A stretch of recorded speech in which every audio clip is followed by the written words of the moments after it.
مرد خوشپوشی نزدیکش شد و با صدای آرام به ویل دورانت گفت: قصد دارد خودش را بکشد مگر آنکه او بتواند دلیل معتبری بیاورد که از این کار دست بکشد.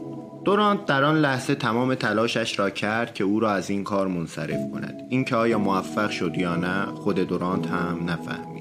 این اتفاق و همچنین نامه‌های خودکشی متعددی که بعدها برای دورانت رسید این سوال را در ذهن او ایجاد کرد که به راستی معنای زندگی چیست.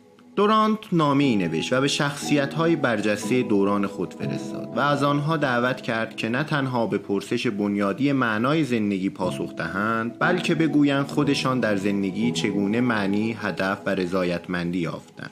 دورانت مجموعی از پاسخ‌ها از هنرمندان، اهل ادبیات گرفته تا فلاسفه و رهبران درباره معنای زندگی را همراه با پاسخ خود در قالب کتابی به نام درباره معنای زندگی منتشر کرد. در اپیزود اول پادکست ورق با خلاصه این کتاب در خدمت شما خواهیم بود.